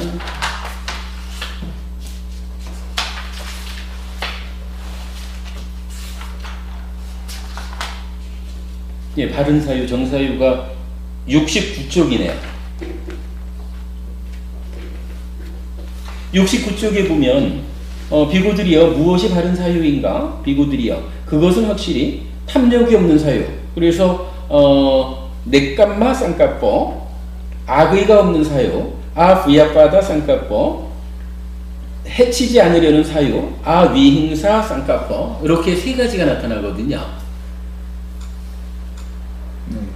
그러니까 요 세 가지가 뭐냐 하면 넷까마 쌍까빠라는 게, 넷까마라는 것이, 넷까마가 요 까마의 반대말이에요. 까마. 그러니까 삿된, 지금 여긴 정사유니까 넷까마 쌍까빠지만 삿된 사유로는 까마 쌍까빠로 나타나요. 그리고 부약바다 쌍, 여기서는 이제 부약바다 해서 분노에 대한 반대말로 나와 있거든요. 그러니까 분노하지 않는 이런 얘기죠. 그런데 삿된 사유로는 부정아가 빠진 그냥 부약바다 쌍까빠로 나오거든요. 그리고 여기서는 지금 위행사 쌍까빠, 폭력적이지 않은 사유 이렇게 나타나는데 삿된 사유라고 말할 때는 위행사 쌍까빠 해가지고 해침, 폭력의 사유 이렇게 나타나는 거예요. 그러니까 그 세 개로만 나타나지 견해에 대한 부분이 쌍까빠에서 거론되지 않는다는 거죠. 그럼 성현이든 정현이든 빠진다고 봐야 어차피 견해니까 빠지는 걸로. 예, 이건 예 그렇죠. 빠져 있습니다. 그런데 우리가 이제 산야를 제어할 때 네. 사념처 사마타 위파사나로 제어한다 그러셨는데 네. 우리가 이제 전에 이제 윈냐나를 제어하는 것은 위파사나다. 그다음에 마노는 사념처로 제어한다. 그다음에 찌따는 사마타로 제어한다고 그러셨는데 그러면 산야를 제어할 때는 그 세 가지 모두로 제어를 한다라고 이렇게 그게 이제 이거는 뭐 좀 얘기가 길어지니까 뒤에 하기로 하죠. 그냥 결론만으로 말하면 사념처를 통해서 사띠가 힘이 있어지면 사띠가 만호를 제어하면서 만호가 하나의 대상을 놓치지 않고 잡는다. 요래 되면은 이제 찢다가 삼매에 든다. 이렇게 말하는 거거든요. 삼매를 심화시켜 나가는 것이 사마타 수행이고, 그러면 그 각각의 삼매 상태에서, 그러니까 삼매가 이루어지면 이때 이제 삼매가 없이는 윈냐나가 대상을 인식하는 과정에 이 산야가, 즉 산야가 상라 과정으로 개입을 한단 말이에요. 그런데 삼매가 성취되면 삼매 상태에서는 요 산야가 개입하는 거를 그 무상고 무화로 있는 그대로 보게 되는 거라, 무상고 무화. 그러면 이 삼매가 없을 때의 윈냐나의 인식작용이 그 상라가정이라는 전도된 산야의 영향을 받아서 왜곡된 인식을 한다. 이런데 삼매가 성취되면 그때 있는 그대로 보게 되니까 산야가 무상고 무화로 개입을 해서 왜곡시키지 않는다 이거거든요. 그러면 요 상태, 그 인식의 과정에서 그 왜곡이 줄어드는 요 상태를 그냥 빤냐 이렇게 표현을 하는 거야. 그러니까 윈냐나의 인식의 수준이 높아지는 요거를 윈냐나가 빤냐와 함께 한다. 이렇게 표현을 하는 거거든요. 빤냐가 뭐 어떤 없는 게 특별히 오는 게 아니라 이렇게 그 윈냐나가 있는 그대로 보기 때문에, 즉 산야의 개입이 산야가 좀 좋은 상태, 있는 그대로의 상태로 상라 과정에서 무상고 무화로 좋아지는 가운데 개입을 한다. 뭐 이렇게 이제 이해하는 거죠. 그러면 결국 그 윈냐나가 그러니까 사념처로 사띠를 제어하고, 그래서 만호를 제어하고, 사마타로 사마디를 힘있게 해서 찌따를 제어하고, 그 다음에 이제 윗바사나로 빤냐를 힘있게 해서 윈냐나를 제어한다라고 하는 요게 특별한 어떤 걸 이렇게 놓고선 뭐 윗바사나 해서 빤냐라는 요 놈을 어떻게 다스리는 게 아니라 삼매가 깊어지는 그 상태에서 삼매 흔들리지 않는 요 상태에서 이제 무상고 무화라는 그 유의법의 실상을 보아가는 요 일을 윗바사나라고 하는 거고, 요런 윗바사나가 진행이 되면서 이제 그 윈냐나의 인식 과정에 개입하는 산야가 상라 과정의 상태에서 우리가 보통 이제 개입을 시키던 게 이제 이렇게 이제 삼매 해가지고선 윗바사나 하는 요 상태에서 자꾸 요게 무상고 무화로 산야의 상태가 달라지는 거잖아요. 그러면 산야의 상태가 달라지면서 개입을 하는 만큼 윈냐나의 인식의 과정이 이제 왜곡이 줄어들잖아. 요걸 표현하기를 윗바사나로 산야를 제어한다. 빤냐로 윗바사나에서 산야를 제어함으로써 윈냐나의 인식 상태가 개선된다. 요렇게 표현을 하는 거예요.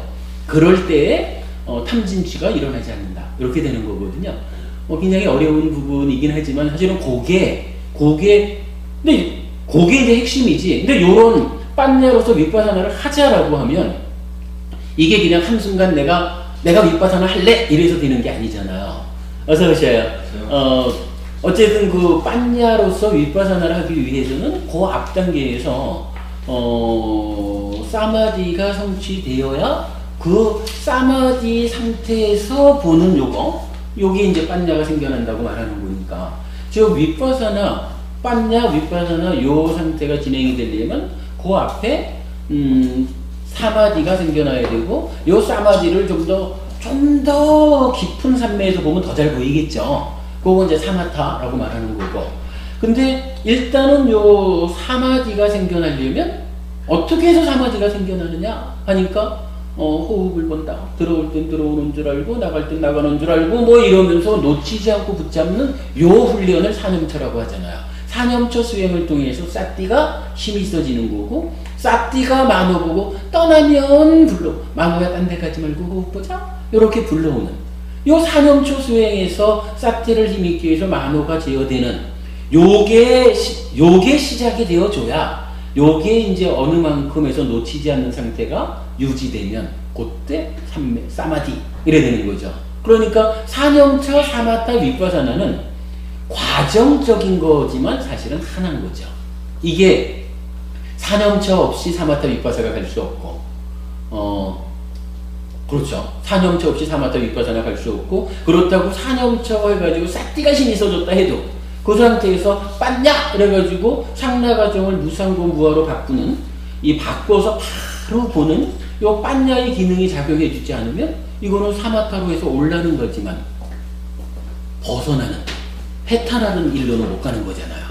그러니까 이게 기본적으로 싹띠와 빤냐 사념처 위과사나는 반드시 있어야 되는 거고, 요 상태에서 물론 이제 사념처에 의해서 초선은 와야 빤냐가 생기는 거니까, 그러니까 요 상태는 뭐 반드시 있어야 되는 거고, 이 상태에서 수행자에 따라서 내가 초선에서 윗바사나 하기는 좀 그렇다. 이게 조금 더 삼매 상태를 심화시켜서 좀 더 흔들림 없는 상태에서 바로 보겠다. 요러면 제2선으로 제3선으로 이렇게 올라가는 수행을 하겠죠. 요 수행이 사마타죠. 그러니까 요 사마타는 엄밀하게 따지자면 초선 이후에 올라가는 사마타는 없어도 되죠. 왜냐하면 초선에서도 윗바사나를 할 수가 있으니까. 그러나 수행자에 따라서 좀 더 효과적으로 효율적인 수행을 하겠다. 내가 좀 더 높은 심화된 산매에서 윗바사나 하겠다. 이런 사람은 산매를 심화시키는 일을 해야 되는 거고, 그걸 사마타라고 하는 거죠.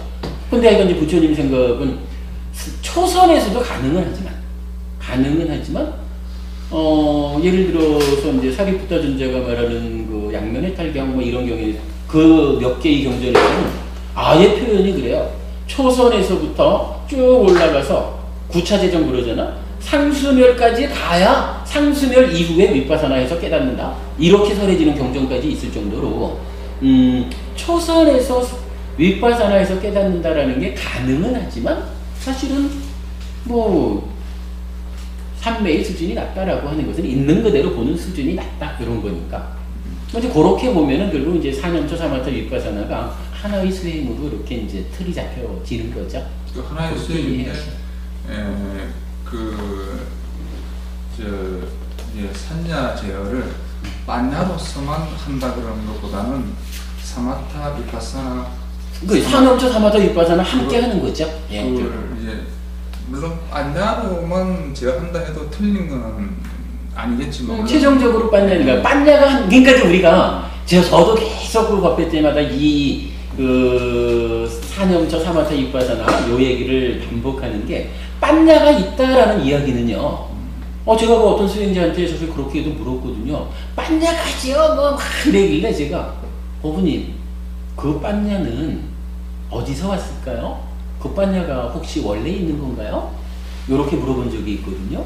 요 빤냐가 사마디에 수반되고 사마디는 사념처 수행에서 만들어지는 것이다. 요 체계를 모르는 사람들이 수행자 중에 제법 있어요.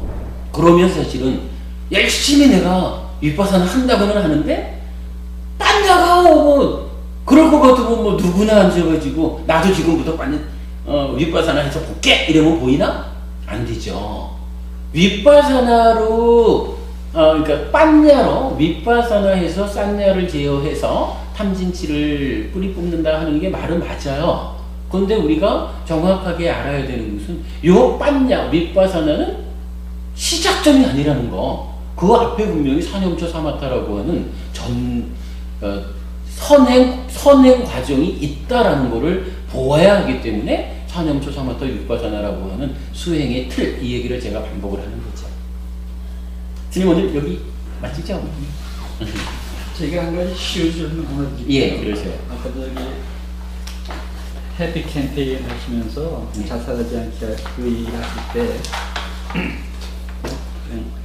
다른 종교는 거기에 대한 합리적인 충돌을 해줄 수가 이론적인 부분인데 불도 많이 할 수 있다는데 제 생각에 기독교나 천주교는 오히려 쉽게 얘기할 수 있을 것 같아요. 네 몸이 하나님이 주신 건데 네 주인이 하나님인데 네가 그 뜻을 거역하고 자살한다는 것은 주인의 뜻을 거스르니까 죽으면 지옥 가서 벌 받는다. 뭐 다른 식으로 좋게 말하겠지만 그런 거거든요. 근데 불교에서 이제 스님이 자살하면은 몸과 마음인데 몸만 죽지 마음은 남아서 다시 태어났는데 다시 사는데 더 업이 쌓여가지고 더 괴로워질 거다. 뭐 그런 얘기 아닙니까? 근데 뭐 제가 평소 가지고 있는 의문 중에 하나는 마찬가지인데 다시 태어나도 전에 나인지 뭐였는지 내가 알지 못하는데 깨닫기 전에 그게 보이지 않지 않습니까? 그렇죠. 그게 무슨 상관이냐? 과거에 내가 어떤 삶을 살았는지 뭐 자살을 했는지 모르는데 과거에 나하고 지금하고 모르는 상태에서 무슨 상관인가? 뭐 이런 얘기를 할 적에 어떻게 얘기하시겠어요? 그건 뭐 그야말로 쉬운 질문이네요. 네. 과거의 나의 행위, 업이 과보를 갖는다라는 거, 이것 때문에 내가 지금 과거에 어떤 행위를 했는지 기억은 못하지만 이 행위가 지금 나의 삶에 영향을 준다는 거죠. 자살을 했다라고 하는 이 행위가 지금 내 삶에 영향을 주기 때문에 그렇지 않아도 힘들어서 죽는 사람이 얼마나 힘들면 죽겠느냐, 이럴 때에 거기에 자살이라고 하는 살생이라고 하는 이 과보를 초래하는 행위를 더 얹어서 죽는다면 내가 확인은 못하지만 어쨌든 거기에서 오는 그 업의 영향은 내가 받아야 된다. 이거죠 뭐. 그럼 더 힘든 삶이 앞으로 예견이 되는데, 더 힘든 삶이 앞으로 따라오게 되는데 죽어야겠느냐? 지금 해결해야 되지 않겠느냐? 이렇게 되는 거죠. 그래서 이제 그게 자기라는 거 생각하고 이제 끊어진다는 얘기죠.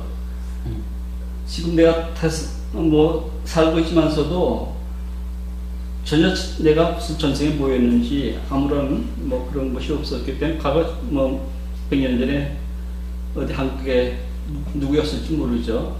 저기 뭐 체면 같은 걸 하면 전생 보이기도 한다고 그러는데, 근데 지금 당장 내가 괴로워서 죽어서 내가 무엇이 되고 지금 나하고 전혀 기억이 끊어져가지고 모르는데 무슨 상관이야? 우선 죽고 보자. 이런 심정으로 되게 죽을 거란 말입니다. 삶에 그래, 이게 윤회가 있는지 없는지 그런 어떤 의심 같은 것, 부처님 말씀이 있다고 하면서 믿으려고 그러면서도 이게 과거에 나하고 무슨 상관인가? 전혀 이렇게 이어지는 고리가 지금 없는데, 그런 것에 대한 그 명확한 어떤 이해가 안 오더라고요. 그 부분은요, 답이 없는 겁니다. 이거는 그 해피 스님이 답을 못하는 일이기도 하지만, 한면으로 보면 경전에서는 부처님이 말씀을 하셔도 그건 당신 얘기고 내 생각은 달라, 이렇게 떠나는 사람들이 있어요. 부처님이 직접 말씀을 하셔도 생각이 다른 사람은 못 받아들이는 거거든요. 뭐 지금 우리가 누구를 만나서든, 자, 누가 삶에 대해서 다른 견해를 가지고 있을까? 최소한 인간의 역사를 가지고만 본다 해도 인류 역사에 가장 현명하고 삶에 대해서 정확하게 보았다라고 할 사람을 한 사람 꼽자면 나는 부처님을 꼽는다. 만약에 그대가 예수님을 꼽는다 그러면 그대가 예수님이 가장 정확하게 삶을 보았다 라고 판단한다면 예수님이 말씀하신 대로 하나님에 의해서 창조된 삶을 그대가 살겠지. 그러나 부처님이 더 정확하게 보았다라고 그대가 동의할 수 있다면 부처님은 이렇게 말씀하셨다라고 알려주는 거고요. 요때에 부처님이 가장 정확하게 우리 삶을 보았고 부처님이 본 이 삶이야말로 우리 삶의 현실이다. 이것이 우리 삶의 실상이다 라고 받아들이는 거, 요걸 믿음이라고 하는 거거든요. 그리고 분명히 그 눈에 보이는 일들은 보아서 확인하고 판단할 수 있지만 지금 이제 법원님 말씀하신 이런 부분은 사실은 보이지 않는 거잖아요. 뭐 우리는 분명히 말을 끊어진다라고 말하지만 사실은 몸은 끊어지지만 마음은 안 끊어지는 거야. 이렇게 우리가 말은 할 수 있지만 이 몸과 마음의 관계가 이런 것이야 라고 설명해주는 부처님 자체를 나는 부처님이 올바로 보았다고 생각하지 않아. 하면 부처님이 말하는 무슨 의미가 있어요? 부처님 자체가 올바르게 봤다고 받아들여지지가 않는데 그러기 때문에 수행에서도 아까 우리 이제 기능 얘기를 했지 않습니까? 기능도 믿음, 정진, 사티, 사마지, 빠냐라. 사티, 사마지, 빠냐라고 하는 이 세 가지로서 우리 삶의 문제를 풀어야 되는데 이것도 그 바탕에 믿음. 부처님이 이런 분이고 그래서 부처님이 사티, 사마지, 빠냐를 가지고 이렇게 삶의 문제를 풀어라 라고 한 것이 사실이다. 부처님 말씀대로 내가 사티, 사마지, 빠냐를 가지고 해나가면 풀어진다. 이런 믿음이 없이는 할 수 없는 거예요. 내가 호흡을 봅시다 라고 하면서도 앉아가지고 이 호흡을 보는 일로 내가 사티가 힘이 있어지면 이렇게 갈 거야 하지 않고 요거 한다고 해서 정말로 사티가 힘이 있어지고 만호가 될까? 아니면 사티고 만호고 뭐 이런 게 정말 있을까? 의심이 5가지 장애 중에 하나잖아요. 아까 그 나쁜 놈, 그 지피지기 하면서 적 이럴 때 5가지 장애가 나왔었잖아요. 믿음과 의심이거든. 아니 스님 요거 그만해요. 믿음과 의심의 문제이기 때문에 그 부분에서 부처님이 가장 현명하고 내가 의지할 수 있는 그 최선의 선택이다라는 부분에 공감하지 않으면 예를 들어서 우리가 100사람을 두고 이러이러하니까 자살하지 마십시오 라고 설명을 할 때 그 중에 10사람이 정말로 부처님이 그런 분이었구나. 부처님이 이렇게 말씀하셨으니까 내가 정말로 죽으면 안 되겠구나. 이렇게 해서 100사람이 자살하려고 하다가 그 중에 10사람이 부처님에 대한 눈을 떠가지고 그 가르침에 의해서 자살하지 않게 된다면 성공이죠. 한 사람만 해도 성공일 거예요. 근데 이거를 우리가 모든 사람들이 다 부처님은 그렇다라고 동의한 것처럼 성과를 기대한다라는 것은 아마도 우리가 갖는 어리석음일 수 있죠. 근데 이건 그 부분은 어쨌든 믿음의 문제입니다. 그 부분은 믿음의 문제가 나올 적에 항상 이제 부처님이 다른 종교나 마찬가지죠. 뭐 신을 믿느냐 안 믿느냐 받아들이냐 안 받아들이냐 마찬가지로 불교에서도 그런 문제가 그렇게 닥치더라고요. 그건 당연해요. 이게 이 몸으로는 죽어보지 않았기 때문에 죽어보지 않아서 확인되지 않는 것은 누구도 확인할 수가 없는 거예요. 확인하는 방법이 오직 하나잖아. 그래도 다른 종교보다 좀 내세우는 게 제4선 이후에 육신통으로 가든 산명으로 가든 그러면 숙주명, 천안명 이래가지고 수행의 결과 죽기 전에도 확인할 수 있는 방법은 있죠. 내가 나는 이거 확인하지 않고는 믿지 않겠어? 이러면은 수행해서 올라가서 확인해야죠. 그렇지 않고는 오직 방법은 누가 과연 나에게 올바른 스승일까? 라고 나름대로 판단해서 부처님이 옳다라고 판단이 되면 부처님이 가르쳐 주신 걸 받아들여가지고 거기에 근거해서 내가 살아가는 거. 그렇지 않고는 방법이 없는 거예요. 근데 거기에 답변이 좋은 게 뭐냐면 저는 이제 스님이 이제 말씀하시고 끝에 이제 그 종합적으로 말씀하시는 뭐냐면 나도 그걸 잘 못 들었는데 윤회의 부정을 누가 스님한테 윤회의 부정을 한다면 어떻게 설득을 할 것이냐 거기에 대한 스님이 이렇게 설득을 하면 된다라고 우리한테 얘기를 전에 하신 적이 있어요. 근데 제가 그걸 못 듣고 뒤에 이제 종합적으로 윤회 부정할 때는 이렇게 설명하는 그것만 들어갔고 그걸 한 번 더 말씀을 근데 그 부분은 사실은 지금 말씀드린 거와 똑같아요. 이 윤회의 부분을 확인한다라는 게 수행을 통해서 숙주명, 천안명을 통해서 확인하는 방법 하나, 그렇지 않고는 믿음밖에 없는 거예요. 그렇지 않고는 우리가 결국 몸과 마음의 관계로서 윤회를 설명하는데 이 몸과 마음의 관계를 부처님이 설해주신 거라. 근데 부처님이 설해주신 이게 우리 마음이 변화하는 가운데 해탈할 때까지 죽지도 못하고 갑니다. 요거를 어떻게 확인해요? 이거는 확인하는 방법이 숙주명과 천안명이라고 하는 수행을 통해서 확인하는 방법 말고는 없는 거야. 이건 없는 거거든. 그러니까 거기에서는 물론 뭐 확인을 해야 되겠지만 그 확인이라는 게 뭐 하루 이틀 만에 1, 2년 만에 되는 게 아니라면 일단은 자기대로의 선택이 필요한 거라. 부처님이 과연 타당하냐?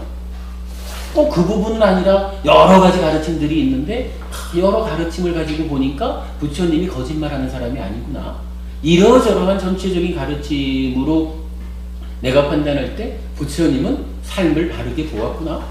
뭐 이렇게 판단한다면 현재 내가 확인할 수 없는 이 이야기도 누구를 따라서 기준을 세울 것이냐. 가장 확실한 부처님을 따라서 내가 기준을 삼는 것이 현명하다.